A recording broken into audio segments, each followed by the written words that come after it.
911, what's your emergency? 911, what's your emergency? Be advised, Car 4 has control of the pursuit. Proceed with caution.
Okay, here we go.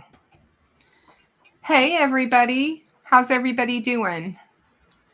I hope you all can hear me and see me. Welcome to Frankmesiter. And I have Drew Collins on the phone with me. Unfortunately, for some reason, StreamYard is not being friendly to him tonight, and we can't get him on the stream. So he's going to be on with me by phone. So. And Ruckus is not able to be here tonight either, guys. Yeah, Ruckus is not going to be here either. Sorry, guys. I just found that out about a half an hour ago.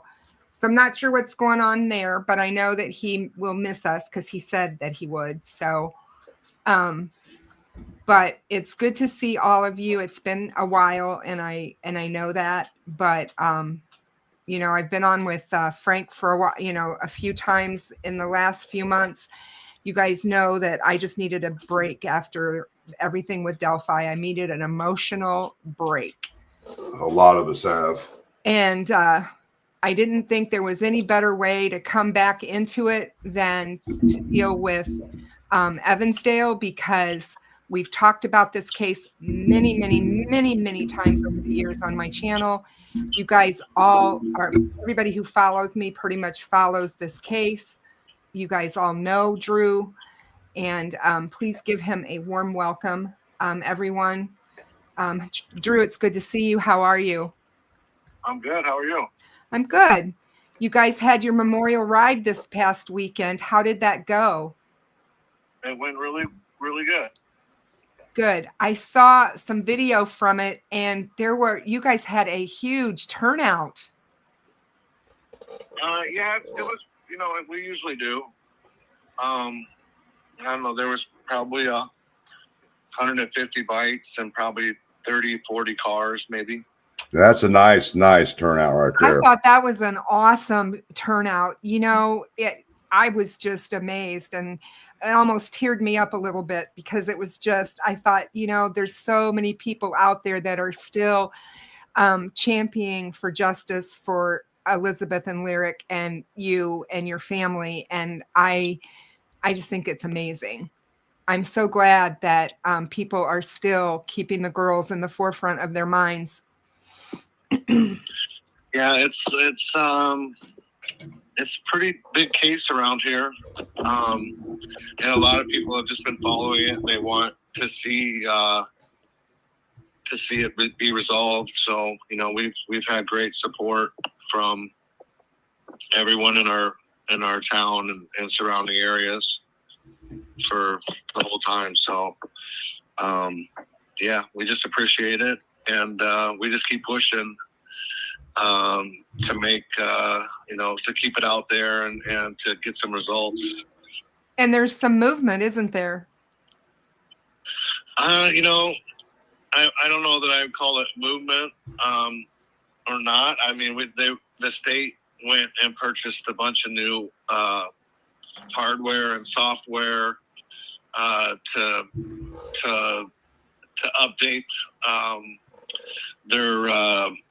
their lab down in Des Moines for the state lab. Instead of sending that stuff out to these private labs, they'll have it in-house, so they can just do all the testing there that they need to do.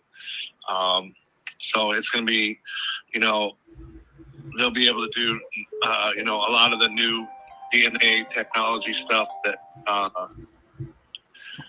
that's kind of come up in the last couple of years, where they can, when they have a multiple DNA with test with multiple DNAs mixed, they can separate them. And then some other stuff that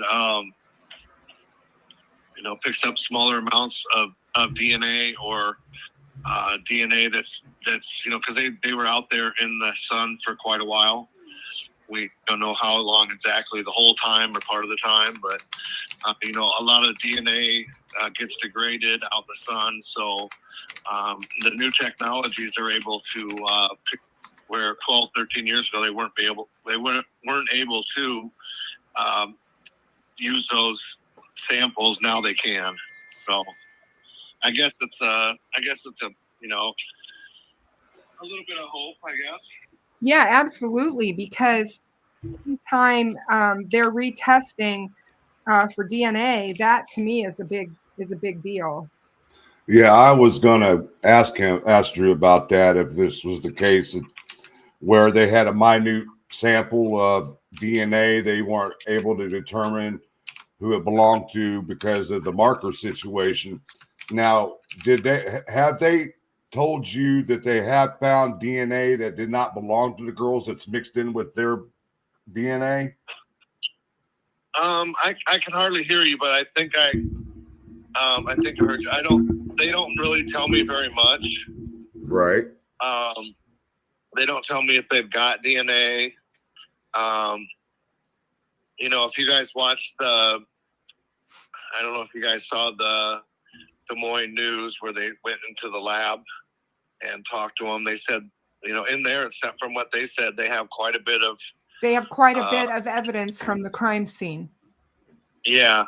So according to that article, I don't know, did you see that, Kristin? Yes, I did. Okay. So according to that, they've got a lot.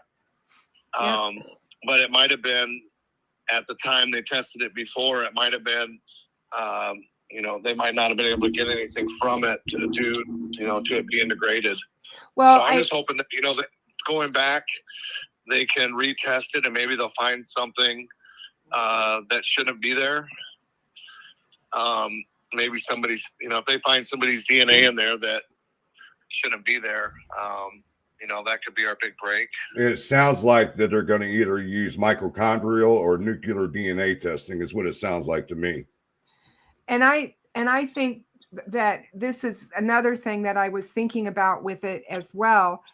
A lot of times in these types of cases, when they have DNA found at a crime scene such as this, and we don't know a lot about the crime scene, as Drew has stated, because they've not really come out and said. They're trying to keep all that close to their vest, so that when they do bring a suspect in, they don't have that information out in the public, and then they'll be certain that they have their person.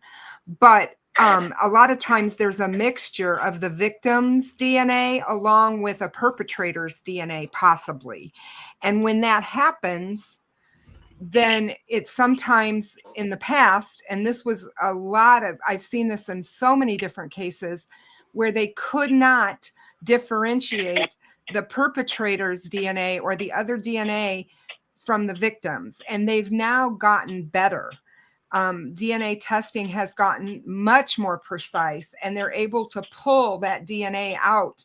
So that's my hope, is that with the new testing, maybe they can actually isolate a DNA profile from someone from just a small, minute amount of DNA, because now it takes even less DNA to get a profile than it has in the past.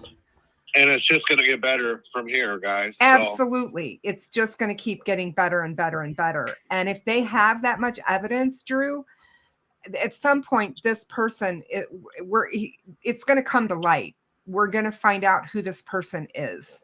And if this person is still with us, if this person isn't, but I do believe we are going to find out who it is. I see a conclusion coming in the future, since that they're going to do the different DNA technology now. So yeah, I do too. And I know that for you, it's got to be like a roller coaster almost of emotion, because you want to be hopeful, but yet, you know what I mean? It's like you don't want to get your hopes up too high to be let down. But just because of the anniversary that just passed on Sunday, how many years has gone by, and all the changes in technology since this happened in 2012. And really, as far as news goes, this has been probably the biggest thing that's happened, is them come out and talk about this. Otherwise, they haven't talked about anything, and there's been nothing released. So really, this is the most news we've got. Absolutely. On the whole case. Yeah. It's crazy. And that's what I was thinking. It is crazy. It's like been crickets for years and nothing, except I think they tell you that they're working on it. And that, there's agents that are assigned to this case, and they're working on it. And, as we all know, in the true crime world that cover these types of cases, the more we talk about it and the more we keep the case out there, we kind of can put pressure on and helpfully maybe rattle some cages of some people that may know something or saw something, and even all these years later didn't think it was important or relevant, and that they would contact authorities. We're constantly asking them, if anybody out there watching knows anything about this case, to please contact the Evansdale Police Department or the Indiana State Police, and give them whatever information that you may have. Unfortunately, I think this case will be solved through technology. We haven't been able to, that we know of. There might be some tips that come in that have come in, that they'll be able to take this technology and match it with some tips that came in, Right. But I think it'll be solved through technology, not a tip. And I tend to agree with you, because I feel like if it was going to be tip related, it'd have happened by now. But at the same time, you just never know. It's like, I do believe that somebody in Evansdale knows. Yeah, like I was talking to Kristin earlier. It'll probably, the evidence will probably corroborate somebody's tip that came in before. That's my guess. Oh, And yeah. they'll kind of bunch it all, bring it all together. I have a feeling they know exactly who did it anyway. Yeah, I think you're probably right. And they need that other piece. They need that piece. We've all talked about this. Everybody on the channel that's watching tonight, the majority of the people in here that I see all followed the Delphi case with me. And we all well know that, they may very well know who it is, but they have to have the evidence to take into court to prove it. And they have to be able to prove it without a reason, beyond a reasonable doubt. And so that makes it a little bit higher of a bar that a lot of people don't understand. Well, if they know who it is, why don't they just go get them? You can't just arrest somebody on suspicion. You just can't do that. I mean, you're looking at, then they're looking at a possible lawsuit if they've got the wrong person. So I understand why they're keeping everything under the behind the vest. You know what I mean? Yeah. Well, everybody. I think the state of Iowa did, our detectives have done an awesome job at as frustrating as it's been for me. At the same time, I know how good of a job they've done at just keeping everything out of the public. Mm-hmm. And only a few people know the details of the case. So they've definitely done a great job of protecting the case. And, I don't think for 1 minute they've ever let this case go cold. They've been working it the entire time. I don't know. I just think, we've got great investigators working it, people that really care. So I know it's just a matter of time. It's just, it's not ever, in your time. Right. No, it isn't. It isn't. Absolutely. It's more of a having patience type situation and let them do their job. And, besides like the Delphi case, nobody had any patience with that case whatsoever. I do see with this case here, since there's not hardly any information about the case out there anywhere, that's telling me that, like I just said, they're keeping everything quiet. They don't want rumor mills going around, and things of that nature. Yeah, absolutely. Drew, there was an HBO documentary that was done a year ago on the girls taken together. How did you feel about the documentary? I talked to you about it a little bit, I think, when we met in January when we were on our road trip that day. But it was, I thought that it was very well done. And it really brings everything together for what you went through as a family.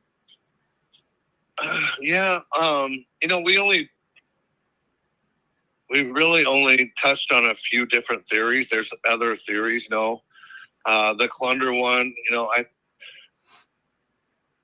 that one, I think really makes sense.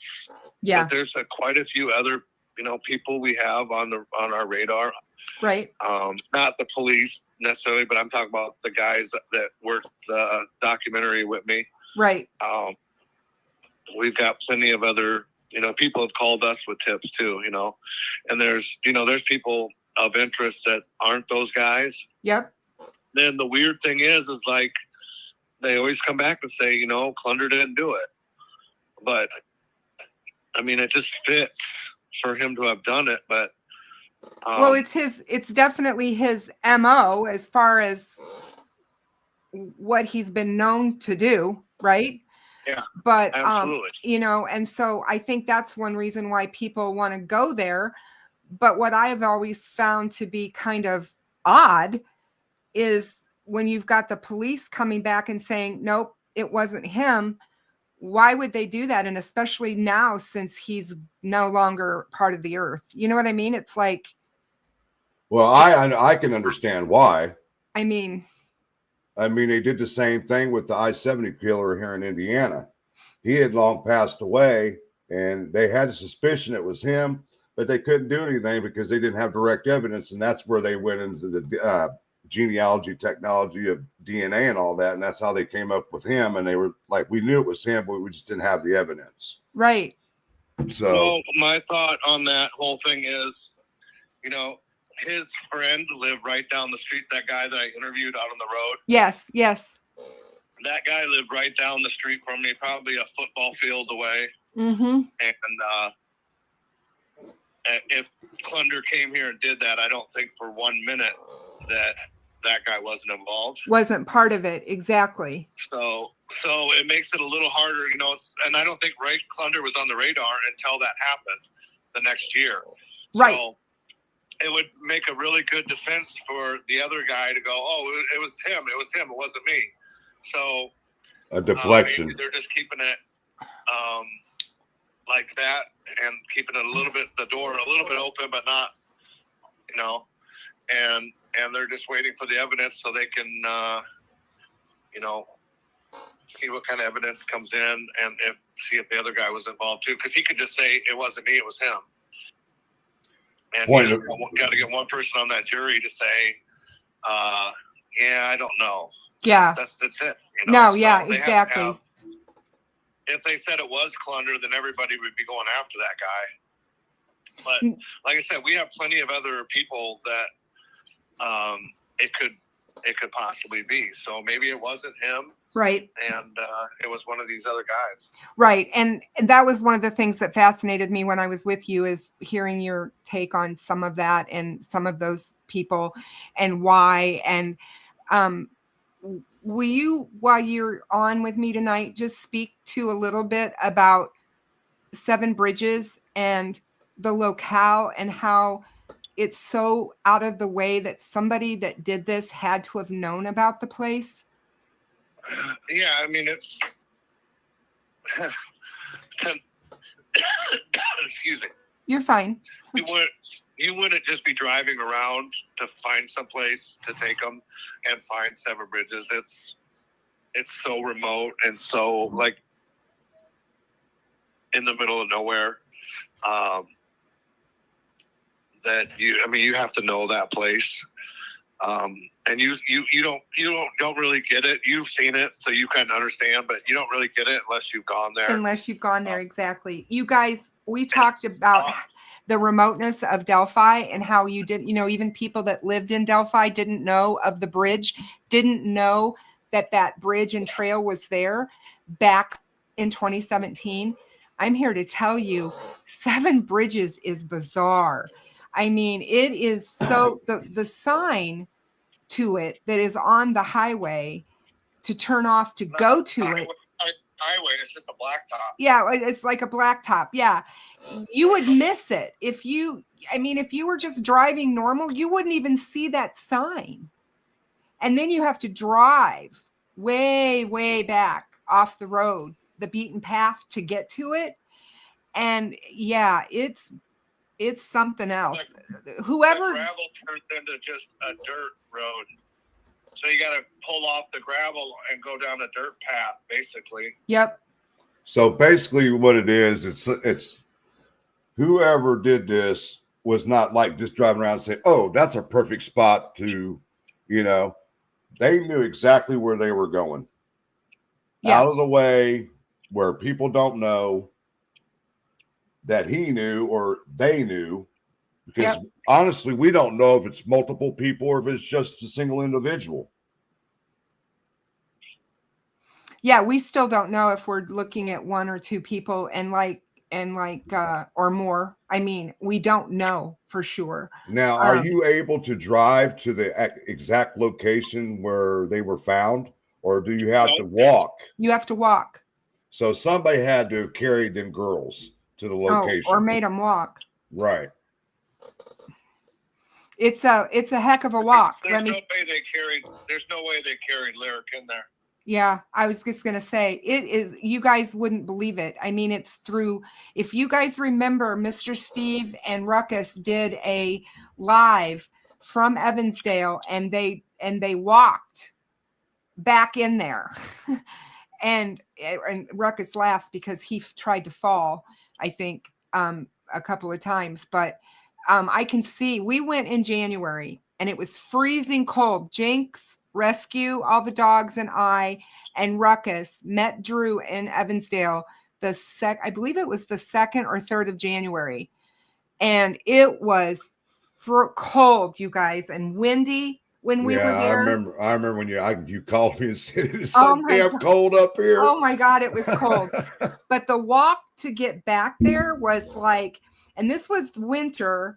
And so you got to remember, if the girls were taken immediately back there, that would have been in July. So it would have been much more thickets with lots of, greenery, foliage and greenery and stuff. We didn't have that in January, but you still had the thicket part of it, and, and brush and stuff like that. It was not easy. It was not easy. And it's like, I call it a deer path. Wouldn't you call it that, Drew? Yeah. It's like a deer path or an animal path in the woods. Yeah, it's not much of a path. No, it's not much of a path at all. And then you get out to this location, and it's right next to the river, and it's like, or the creek, and I think it's a river though. And it's right there. It's like a big green space that's just open with long green grass kind of area. And that's where they were found. And it, like Drew said, months later, they went missing in July. They were found in December, right? Yeah, it was about 5 months. So it was 5 months that they were out there, with the elements and everything. But what I found interesting is, were they really out there for 5 months? Because I know that seems odd to say, but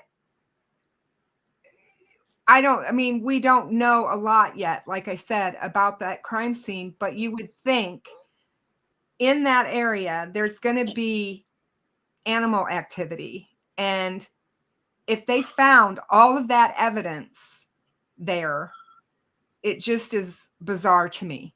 So how long were they really out there? We don't know. Statistically, when kids are taken and murdered, yep, it's done within a few hours. They do what they're going to do with them. The fantasy's over. They've done what they're doing, then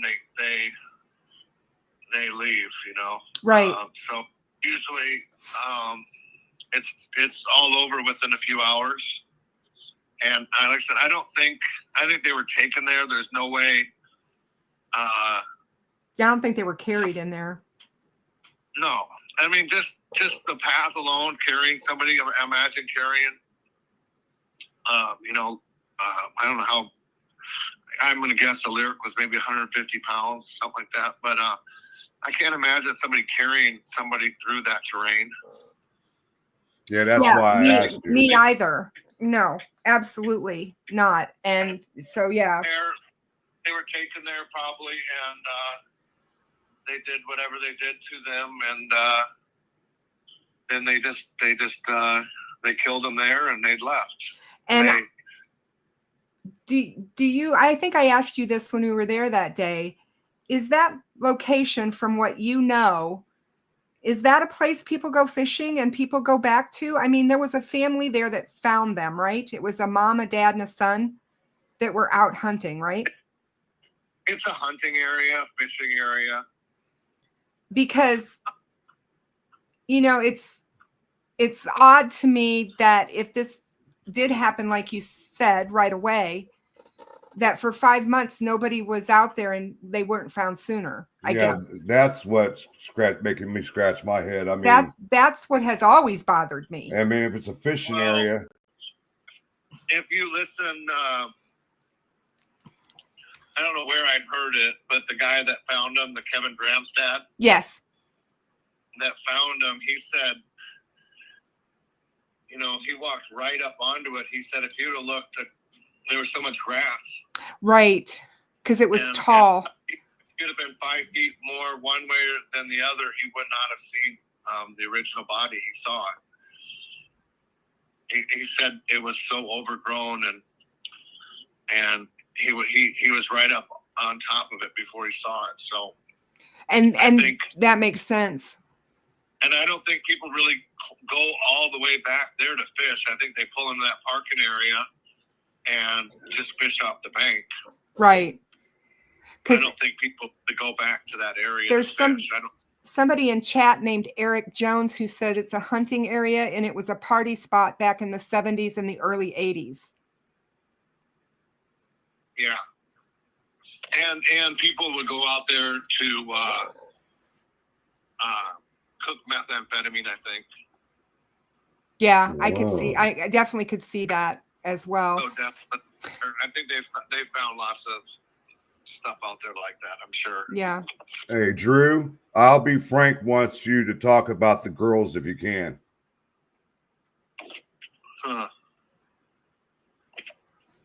Tell us about the girls, what they like to do and things in that nature.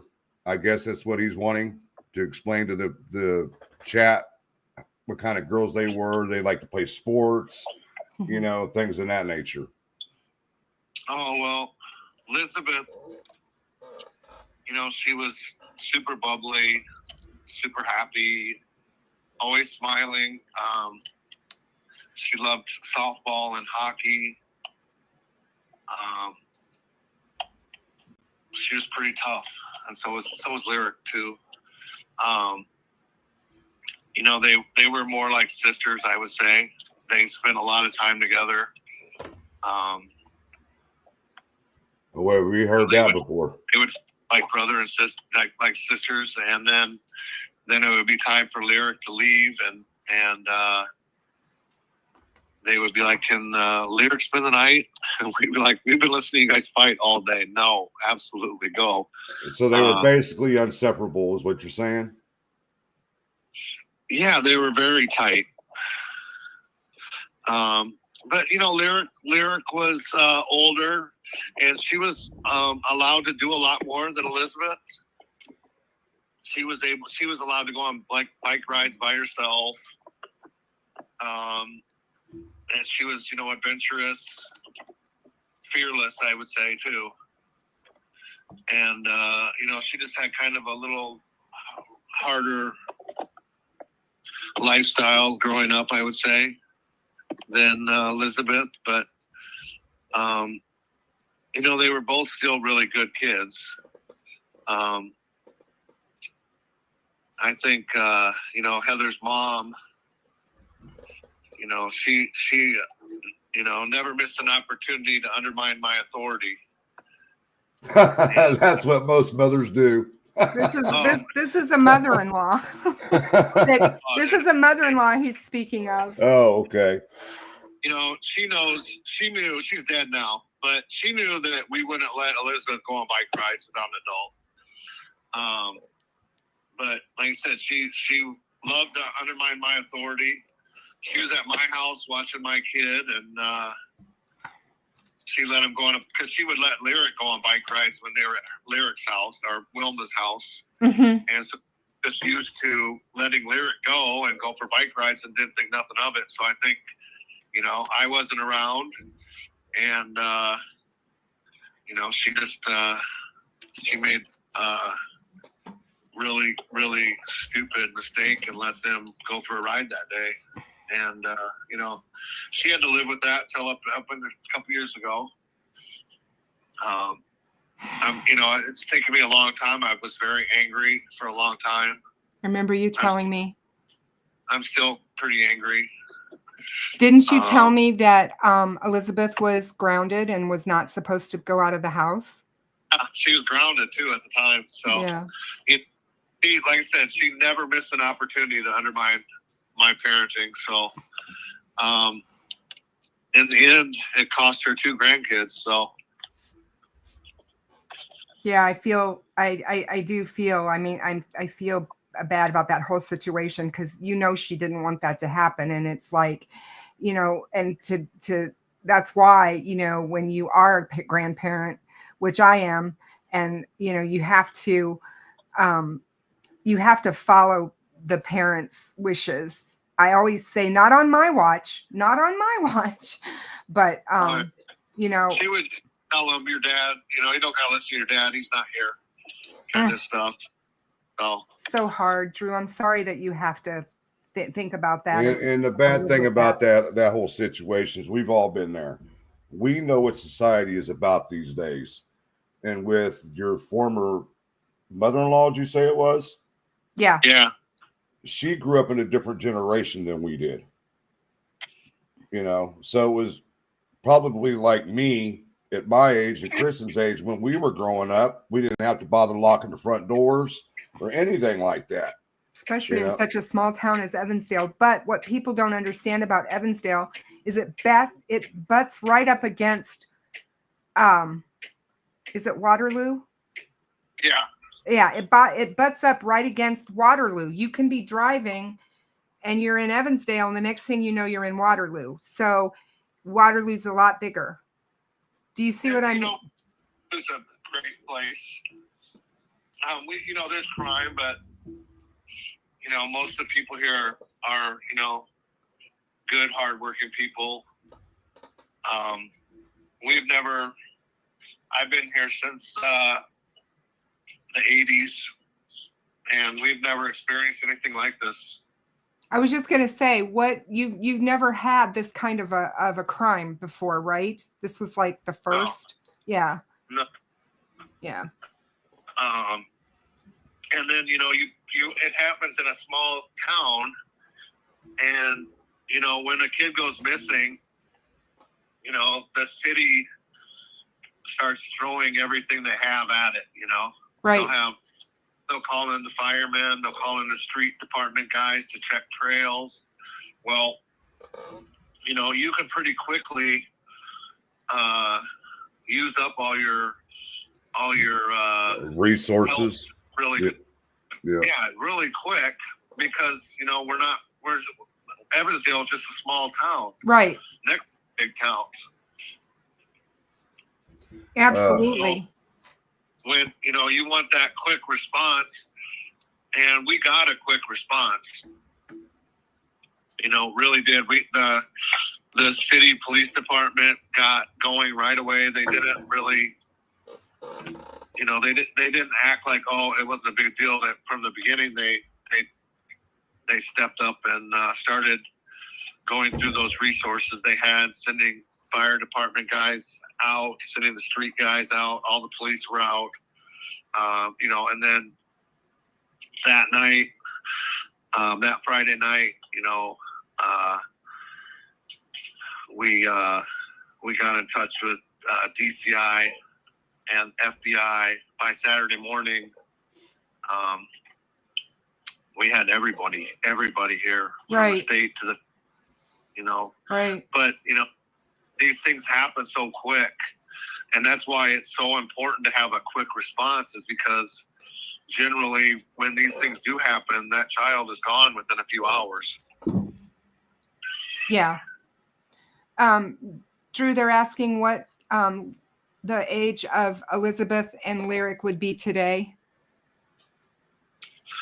Elizabeth would be 21, and I think Lyric would be like 23, 24. Oh yeah, I it's a long time. The time just flies. It does fly. In some ways it seems like it was yesterday, and in other ways it seems like another lifetime ago. So it's really weird. I just, like I said, I mean, after visiting there and seeing everything, visiting Angels Island is just what you guys have done there and created there for the memory of not only your own girls, but for other victims of crime, and is just unbelievable to me. When you look at the pictures and the photographs of the island before you guys did all the work, it's just amazing. It's such a beautiful and tranquil place to go. It's very emotional for anyone. I would highly suggest, if anyone has the ability to go, they should. because what Drew has done there is amazing. Planting trees for other victims and just giving other families a place to go, not just for his girls. Now, were the bikes found at Myers Lake? Yes. Yeah. So basically, it was a snatch and grab. Is this what they're looking at here? I think there was some sort of ruse to get them around the backside of that island at I the agree. spot where the bikes were found. It's a very secluded area. It's, you know, the only real secluded area in the park. You're trapped down there between the woods and the highway. You can't hear anybody. If you were down there screaming, nobody would hear you. Wow. They could have just told the girls, hey, I'm looking for my puppy. Can you guys go that way? Yeah. And they could have driven. They could have driven to the backside of that park, opened up the back of their truck or van or whatever they had. And when the girls came back through there, whisked them off, and no one would have seen or heard anything. There's for you guys that aren't familiar, there is a path that goes all the way around the lake. It's a nice path that they've created to go. Drew drove on it. So to show us how you could just drive your vehicle back to this side that he's talking about, the back side that butts up against the interstate. Because there was a lot of talk about that too, that, you know, I've seen that online and people are saying, you know, it was a trucker who was on, you know, the interstate. No, I don't believe that. You have It's not, it's passed through. It's somebody from here. Yeah, it is not somebody passing through. This is somebody who lives in that area. And I believe that. I've believed it since day one. And I think it's going to be in a similar, sadly, I believe it'll be very similar to what we had in Delphi. It's going to be somebody who's been living in plain sight. And that probably we would never have guessed, maybe. If somebody it's in the case file. I believe it'll be somebody that's in the case file already. Because I think a lot of these people that commit these kinds of things, they like to follow the case. They like to interject themselves in the case. They may have already interviewed this person. They may have already talked to this person. More often than not, they do. And, you know, I just hope that justice is quickly going to be coming here soon. I just do, because it's a long time coming for both of these beautiful girls. And the they didn't families deserve what happened to them that day. And Drew certainly didn't deserve what happened to him and his entire family. I think that's one of the things that always gets to my heartstrings about him. And when you meet him, he's such a kind person and a soft-spoken person, but he's also crazy. And he knows that. He knows what I mean by that. I'll meet him in person one day. It's like I was talking to you behind the scenes, Kristin. Me and Ruckus have talked about this case day in and day out. And he said, the next time I go up there, you're coming with me because I know how you are. You'll be kicking in doors wanting to talk to people. Get some information. He's well known in the community. I think he's well loved in the community. I think you know, he's been the face of the case from the beginning. Not that Heather and everybody else hasn't, you know, talked to people or whatever about the girls, but he has done everything to try to keep this case out there. And this, you know, he's met some, as he said, some amazing people and some. I think he's helped other families try to traverse this that it's happened to. And after, like I said, after you meet him and talk to him, you realize just what he lost that day. Because he lost his marriage. He lost a lot. And it all led to, because of what happened here. And it should never happen.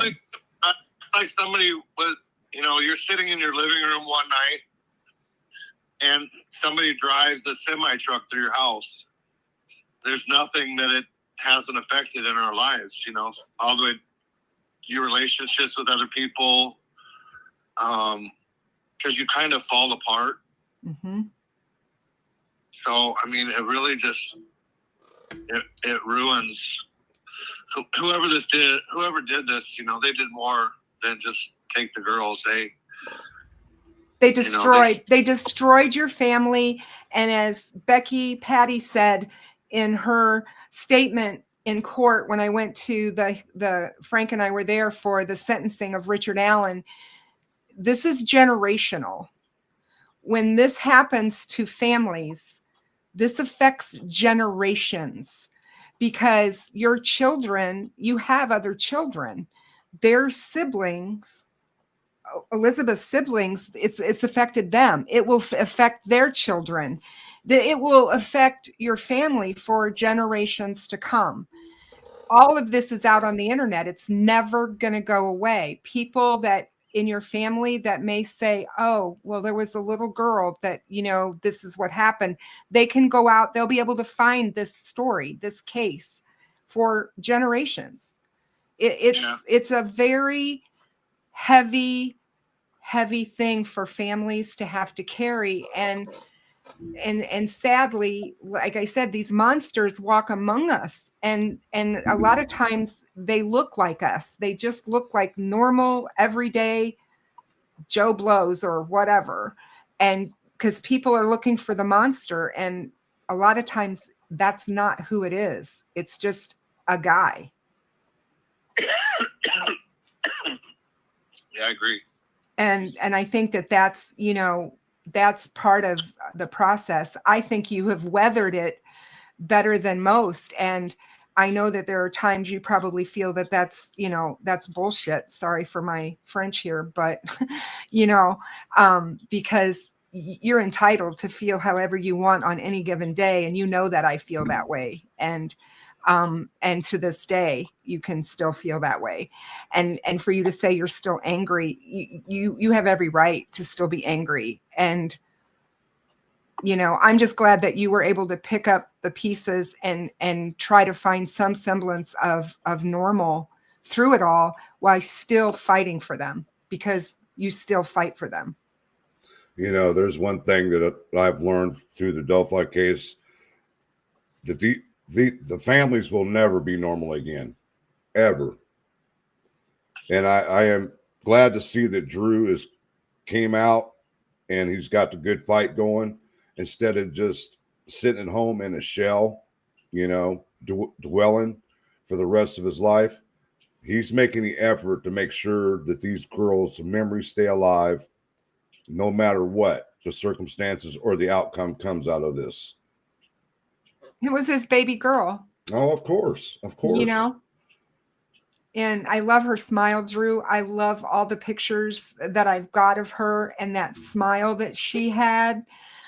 I mean, it's so infectious. You can almost hear her. I can almost hear her giggle, because I'm sure you do, you know, when you look and see, because she just, like you said, she just seems like the happiest of kids, like just so happy.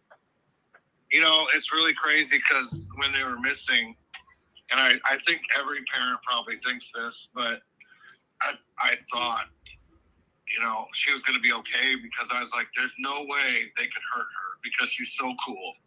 She was such a cool human, and so funny, and that smile, like nobody could hurt her. But I think every parent probably thinks that. And, you know, the fact that what he did, you know, you know, you know, we can't comprehend that, because if we saw anybody hurting a child, we're gonna yeah, go nuts. We're gonna stop it, you know. Right. But these people, you know, they live in a fantasy-driven life, and they're sick in the head. Oh, and absolutely. Anthony France says, I'm surprised the technology they have now is amazing they haven't solved the case.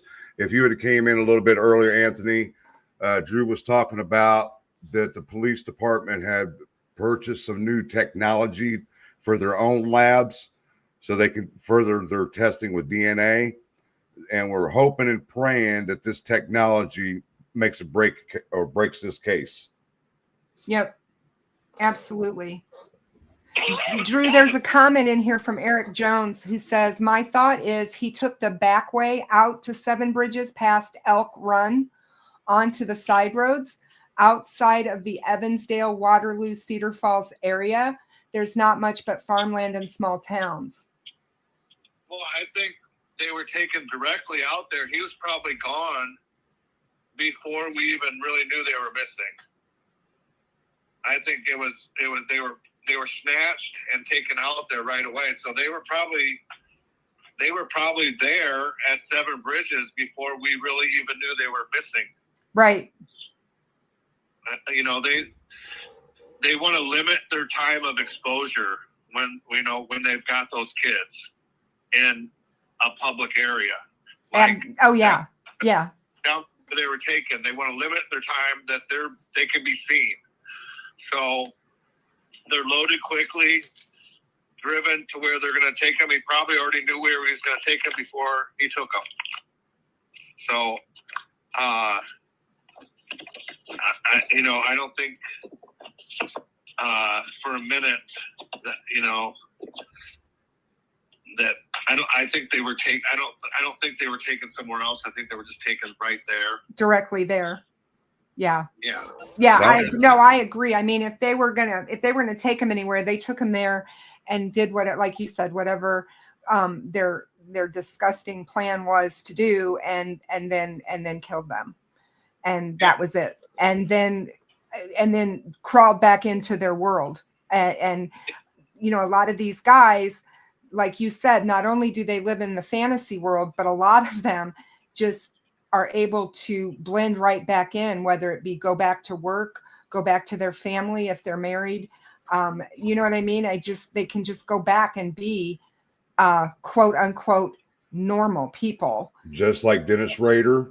Yep. And so I think that a lot of times that's what we find out. And it is very hard and unsettling for us as parents and grandparents to even think that that's possible, that somebody could do something so atrocious and then turn around and go right back into being, but they can turn it on and off like light switches. They can just, This person might even have age. Pardon? This person might even have kids their age. Absolutely. Yes, absolutely. And yep. And they have,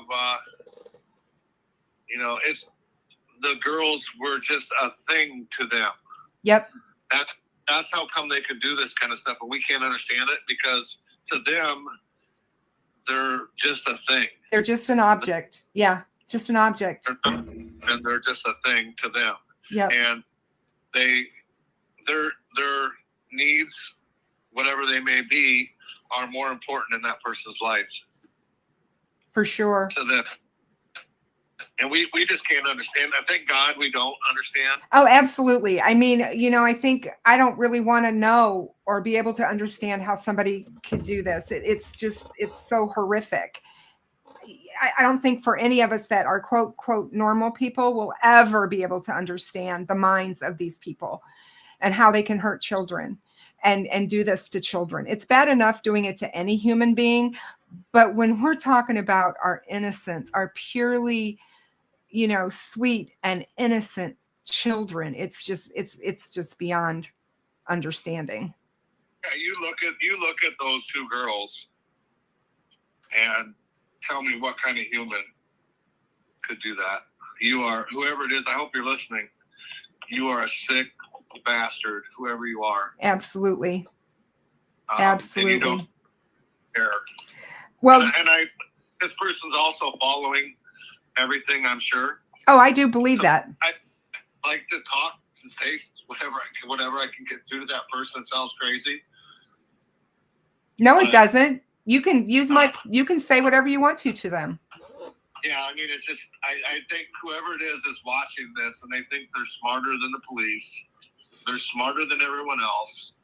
and they think they've gotten away with it because it's been 13 years. But like soon, somebody's going to know who you are and what you are, and you're going to be exposed, and the world's going to know. Your family, all your mother, your family's gonna all know what kind of monster you are. Yeah, exactly. What are they gonna think about you when they realize what you did to these two beautiful little children? Haven't we heard that before? Oh yeah, it sounds definitely just like I said, you can see why so many people that have watched Evansdale were drawn to Delphi and vice versa, because it's so very similar in a lot of ways, and we all know that. But it is truly sad. I did promise Drew that I was only keeping him for an hour, and it's been an hour. So Drew, is there anything else that you would like to say to anybody out there, or just your final thoughts on what's been happening? Or you could, if the floor is yours, you can say whatever you want. No, I think for one, just our community, everyone from this area that's supported and, sent me messages or stuff like that, kind of encouraging us, it is so appreciated. And to the police that are working it, they've kept constant communication with me. I hear all these cases where the police don't communicate with the families, and I have to say that the state of Iowa and the DCI set the bar on how they interact with families that are going through this. They've done a great, same with the FBI. They explained things to me from the beginning, so we wouldn't feel like, they just said from the beginning, hey, we have to start at the family and work our way out. So don't take offense to it. They explained it, and, they never made us feel like suspects. They have to obviously look at the family, but, they just did a really good job. I think they've done a great job of keeping the case very secretive. And I just want them to just kind of keep doing what they're doing, and hopefully we get a suspect here soon. Yep. To the perpetrator, I would say, I hope you're living in fear, wondering what day it's going to happen, and know that it will happen. You will get that knock on the door someday, and you're going to live a little bit of the hell that we've lived over the last 30. And I want to add one thing to that before you go, Drew. I always say this: anybody that's out there watching that knows something, say something, because this family has went too long without answers, and it's time to put a close to this chapter in their life if you know something. Absolutely. And, the other thing I've always said, too, is I don't want to just expose who did this. If there's anybody that knew something and that comes out, we're going to expose them. Hey. Absolutely. Exactly. If anybody was covering this or covering for someone or knew or saw something and didn't say something, they should be held accountable, because that's even if it's just in the public eye. Oh, absolutely. Absolutely. Yeah. Husband, and he was acting strange during that time, and you saw him doing things to cover it up or whatever, and yep. And you didn't come forward, and you let us suffer for 13 years or however long it's going to be, then you're a piece of trash too. Yep. So that's the other thing. I want everyone that had anything to do with it exposed. Yeah. No, absolutely. And I absolutely agree with you. And that's perfectly said. Yep. And like you always say it so eloquently, but I appreciate you coming on. I know that this was a bittersweet weekend for you. And I hope that that you do have a lot of people who have your back, and we care about you. We care about your girls. We care about Lyric and Elizabeth. And even all these years later, they are still on our minds, and we want justice for you and your family. And just remember, if there's ever anything that you need us to do on our end, as far as a live show, whatever it may be, don't be afraid to reach out to us, because we're there for you to do whatever you need for you. Always. Thank you, And guys. I will be making another trip up there to see you, just to hang out. So, All right. okay. Thanks, Drew. Ride. We do something that's really cool, guys, and then I'll let you go. Sure. At the ride, at the opening of the park, Yeah. we do all the silent tribute, and the silent tributes for all the other families in our area that have lost somebody to homicide. Mm-hmm. So we make up big posters of their loved ones, and maybe a little bit of case information on it, but a picture. And then as the bikes go by, the families stand out there in front of the park as the bikes go by, and all the bikers kind of wave at them and send them some love, rev their motor. It's called the silent tribute, but it's anything but silent. The bikers rev their motors through there, and I tell you guys what, you've got to come and just experience it once. If the hair on your arm doesn't stand on end, you don't have a pulse. I already have tears, and I'm not even there, and I'm thinking to myself, I will definitely be in tears. So I definitely will make the trip next year. I promise.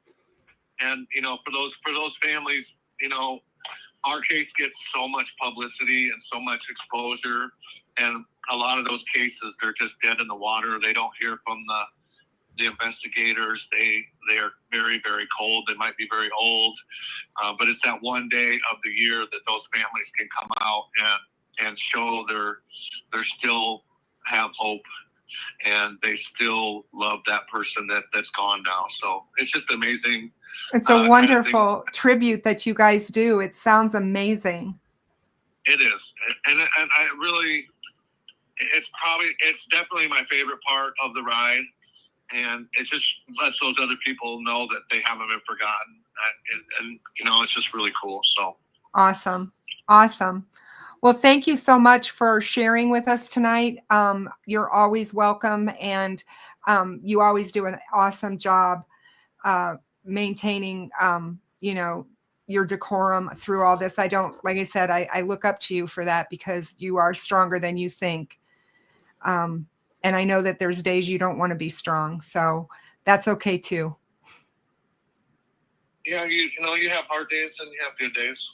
As time goes, at first it's all bad days, and as time goes, you kind of learn to accept things that you never wanted to accept in the beginning, and you learn how to cope, and you learn how to find a place for it. And so, that's what I would tell anybody else that's starting to go through this is, it's going to get better.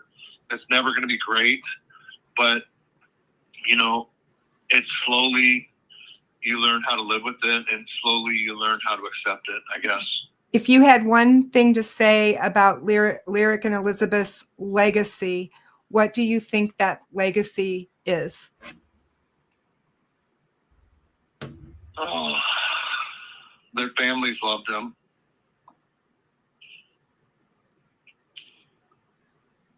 Yep. And you know what? They've touched so many people. That's amazing in itself. And because of that, like I said, you've helped so many other families going through this. And I think that that's an amazing tribute to them, to the girls as well. You've taken a horrible situation and tried to turn it into something good. So, and as Eric Jones said, he said he's local, but he said this case means a lot to him. And he follows it. So I guess thank him, for that. But thank everybody that follows it. And yep. Someday we'll be, we'll have a ride someday where we're celebrating an arrest. Exactly. That would be great. Well, Drew, take care of yourself, and I'll talk to you really soon. God bless you, Drew. And just remember that we're all here for you, and we love you. Thank you, guys. Bye. Take care. Bye. What a great man. What a great man. You know, he really is. It's hang on a second. I'm trying to stop. They've changed a lot of this. Yes, they have. And I'm I've trying to noticed figure that. out how to stop my screen and get us back up here. And I don't know how to do that. Hold on a second. Let me do this. There we go. He really is. And you will love when you meet him. Like I said, I spent an entire day with that man in his truck. Ruckus and the girls, Jinx and Rescue, were in the other vehicle. And he is hilarious. He has a sense of humor that you would not believe. And he was Drew was behind, Ruckus was behind us. Drew was in front leading. And he goes, watch this. And all of a sudden he just tries to drive his truck off the road. And I'm sitting here going, what the heck? You know, he was trying to freak Ruckus out, doing stuff like that. And like I said, you know, just this huge, great sense of humor, and just a really great human being. And I'm really glad that I did get the opportunity to meet him and to spend time with him and hear his story of everything that happened from the beginning to the end that day. And yeah, Evansdale to me is just as important as it was with me with Delphi. Mm-hmm. I remember when the Evansdale case happened. I'm in Illinois. It's very close, similar to Delphi. You know, it made our airwaves, you know, when the girls were taken. And it's just, I know a lot of people, you'll be talking and they'll be like, oh, I thought that case was solved. Didn't that guy in that they found in Iowa, that serial killer, didn't he do it? Because they're thinking Klunder. Mm-hmm. And, you know, and it's like, no, it's not. That's not where we're at with this case. So now, was Klunder known to be a pedophile or anything like that? Yeah, Does anybody know? The year after Lyric and Elizabeth, he kidnapped 2 girls, and go figure, 2 girls. Yeah. Oh, that was his MO, and he had kidnapped 2 before Lyric and Elizabeth went missing. So I mean, he had, like I said, he had an MO, right? But and like Drew said, Klunder makes sense. It Right. does, but when you have the DCI and the police coming out and saying, we've looked at Klunder, it's not him, he wasn't in the area, they're saying that they can't place him in Evansdale that day. So it's like, are they just saying that? Right. And why would they just say that, since Klunder is not alive anymore? Are they thinking Klunder didn't act alone? Is the guy that was Klunder's friend who lived down the street from Drew, is that guy also on their radar? Are they, you know, do you see what I mean? Are they trying to put 2 and 2 together and figure that out? Possibly. Klunder definitely could have been the guy. Right. But there's other people, like Drew said, that could have been the guy. The guy who found the girls' bikes always has been a problem for me. And we that follow true crime, and you know that, you know, first people on the scene, people who, you know what I mean? Because these people interject themselves into cases. That guy who found those girls' bikes lawyered up right away. Who does that? Well, we've seen it in the Delphi case. And he doesn't talk to law enforcement. They've never been able to interview him because he right. I mean, we've seen the same thing in the Delphi case. Look at Dave McCain. He lawyered up right out the gate, even though he wasn't involved. But you know, it's and if you can't put him there, and like I said, you know, in this day and age, cell phones are big. But what if he used a burner? What if he didn't? You know what I mean? And have they done all that? Did they do the net? of, you know, of all the cell phones in the area? Have they found out who they are? I'm sure they have at this point. But yeah, I mean, like Gibbo says here, is because Clunder is deceased and it's not confirmed him, or they don't want tips to stop coming until they have answers. Just because they don't believe it's Clunder, what Gibbo is saying here, keep the tips coming. Keep the tips coming. Maybe one of them tips will point right at Clunder, you know?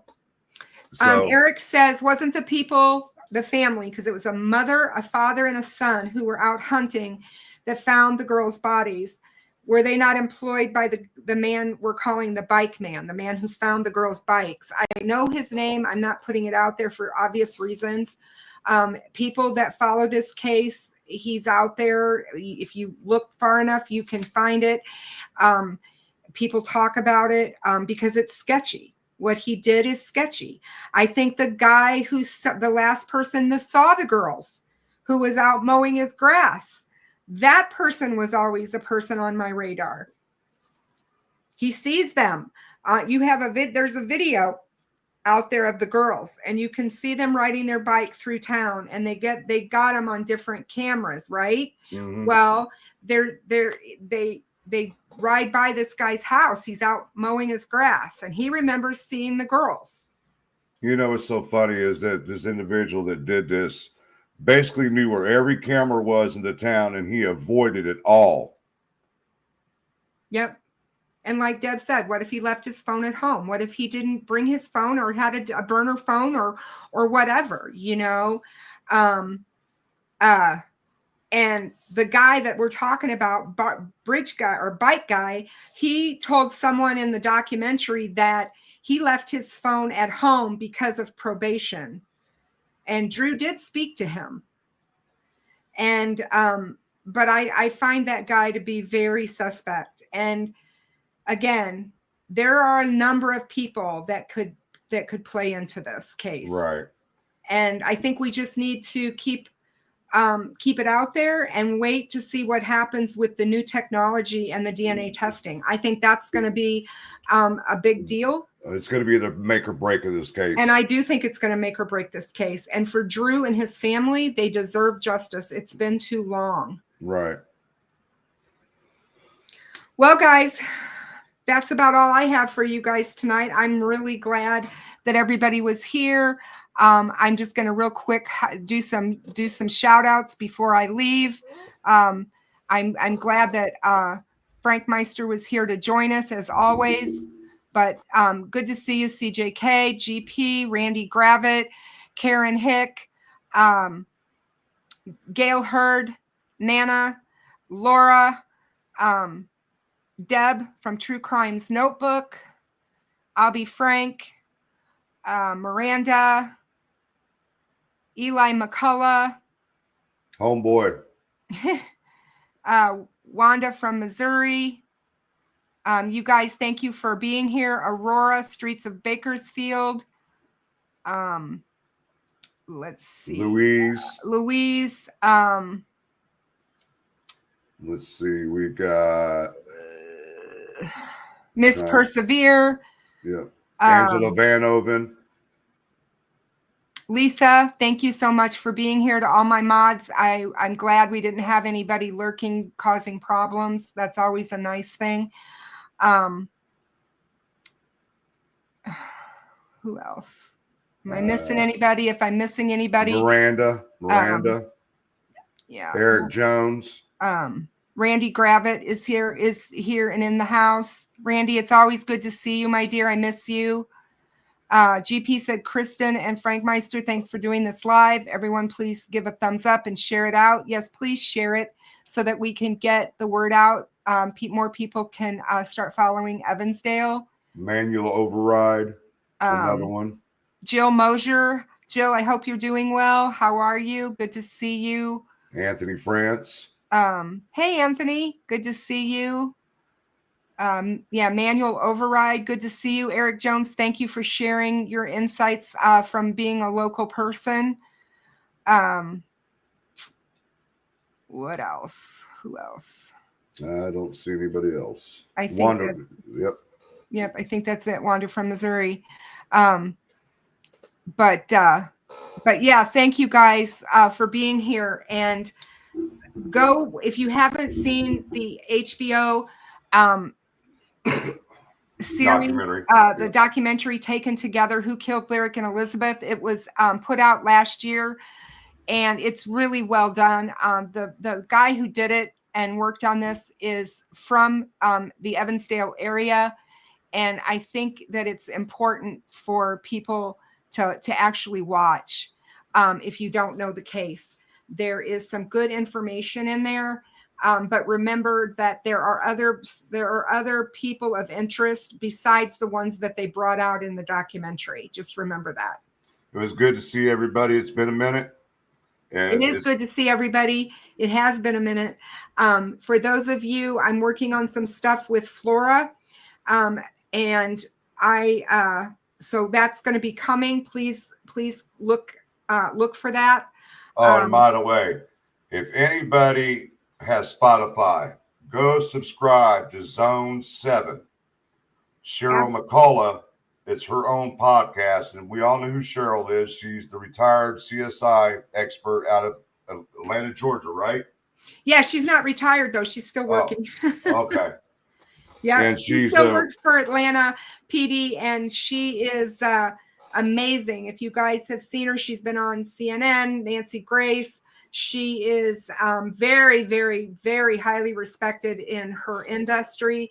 And she is, I mean, I've had her on my show numerous times, and I'm working on some things with her.